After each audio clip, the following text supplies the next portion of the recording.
सोचने की बात है कि आज के दौर में असल ताकत है किसके पास। वो कौन लोग हैं जिनके फैसले, जिनके आमाल हमारी पूरी दुनिया का नक्शा बना रहे हैं। सियासत हो, टेक्नोलॉजी हो या फिर मईशत, कुछ नाम ऐसे हैं जिनका असर हर जगह है। तो चलिए आज उन्हीं 10 लोगों की बात करते हैं। इस पूरी कहानी को हम कुछ हिस्सों में समझेंगे। सबसे पहले हम अपनी गिनती शुरू करेंगे नंबर 10 से 6 तक। फिर देखेंगे कि टॉप 5 में कौन है, वो लोग जिनके हाथ में सबसे ज्यादा कंट्रोल है। और आखिर में इस बात पर गौर करेंगे कि ताकत के असल मायने आखिर हैं क्या। तो बुनियादी सवाल यही है कि आज के इस पावर मैप को बना कौन रहा है।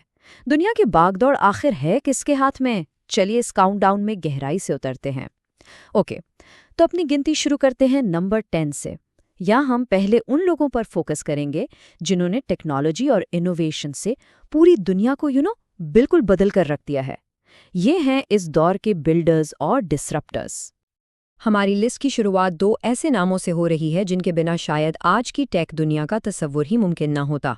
नंबर 10 पर हैं अमेज़न के जेफ बीज़ोस और नंबर 9 पर माइक्रोसॉफ्ट के बिल गेट्स।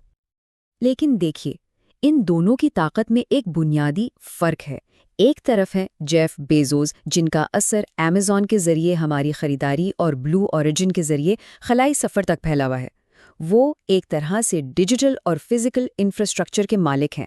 जैसा कि सोर्स कहता है, बिजनेस वर्ल्ड में वो जो रूल्स मेकर बने, जेफ बेजोस उन पर एक मिसाल है। दूसरी तरफ बिल गेट्स की ताकत अब माइक्रोसॉफ्ट की विरासत से निकलकर ग्लोबल हेल्थ और फलाही कामों में चली गई है। उनके लिए कहा जाता है, पैसे या टेक्नोलॉजी से ज्यादा कभी-कभी सोच ही दुनिया बदल देती है। चलिए आगे बढ़ते हैं। नंबर 8 पर एक ऐसा नाम है जो शायद इस वक्त का सबसे मशहूर इनोवेटर है, इलन मस्क। वो अपने बड़े ख्वाबों और उन्हें हकीकत बनाने की रफ्तार के लिए जाने जाते हैं, राइट? मस्क की ताकत किसी एक चीज तक महदूद नहीं है। टेस्ला के जरिए वो गाड़ियों का मुस्तकबिल बदल रहे हैं, स्पेस एक्स के साथ खलाई सफर को आम इंसान की पहुंच में ला रहे हैं, और उनका काम एआई और रिन्यूएबल एनर्जी में बिल्कुल नए दरवाजे खोल रहा है। और अहम नुक्ता ये है कि जब वक्त पर स्पीड प्लस विजन हो तो इनोवेशन सिर्फ साइंस फिक्शन नहीं, डेली रियलिटी बन जाती है। ठीक है, अब टेक्नोलॉजी से थोड़ा सा हटकर सियासत और कुदरती वसाइल की तरफ चलते हैं। नंबर 7 पर हैं सऊदी अरेबिया के क्राउन प्रिंस मोहम्मद बिन सलमान। उनका असर सिर्फ मिडल ईस्ट तक महदूद नहीं, बल्कि पूरी दुनिया की एनर्जी इकोनॉमी उनके इशारों पर चलती है। ये जो कोट है, ये उनकी ताकत का राज बिल्कुल साफ बयान करता है। जब तेल के इतने बड़े ज़खायर मौजूद हों जिन पर पूरी दुनिया इन्हिसार करती हो, तो सियासी असर और रसूख खुद ब खुद बढ़ जाता है। Simple as that. हमारी लिस्ट में नंबर 6 पर हैं रशिया के सदर व्लादिमीर पुतिन। एक ऐसा नाम जो आलमी सियासत और स्ट्रेटेजिक अहतेदाल का दूसरा नाम बन गया है। और ये कोड उनकी ताकत की हकीकत को बिल्कुल वाज़े करता है। रशिया एक न्यूक्लियर ताकत है, एनर्जी पर उनका कंट्रोल है, और उनके स्ट्रेटेजिक दांव-पेच आलमी शतरंज की बिसात पर हर बड़ी ताकत को महसूस होते हैं। चलिए अब हम लिस्ट के टॉप 5 में दाखिल हो रहे हैं। यहाँ अब उन लीडर्स की बात होगी जो मुल्कों की क़यादत करते हैं और जिनके फैसले सीधे आलमी पॉलिसी पर असर डालते हैं। टॉप 5 की शुरुआत होती है दुनिया की सबसे बड़ी जमहूरियत के लीडर से।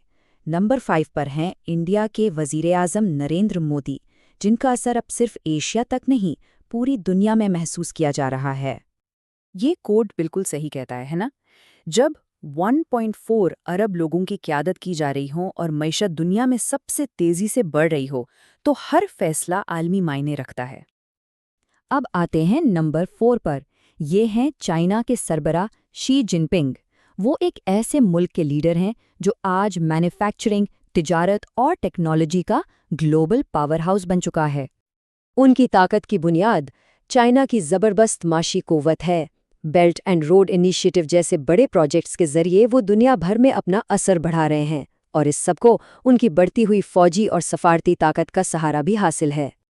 चलिए अब आते हैं हमारे टॉप 3 पर, और नंबर 3 पर है अमेरिका के सदर जो बाइडेन। उनके पास दुनिया की सबसे बड़ी मईशत और सबसे ताकतवर फौज की कमांड है। ये बात बिल्कुल दुरुस्त है। क्लाइमेट चेंज से लेकर आलमी इत्तेहादों तक उनके फैसले पूरी दुनिया का रुख मोड़ सकते हैं।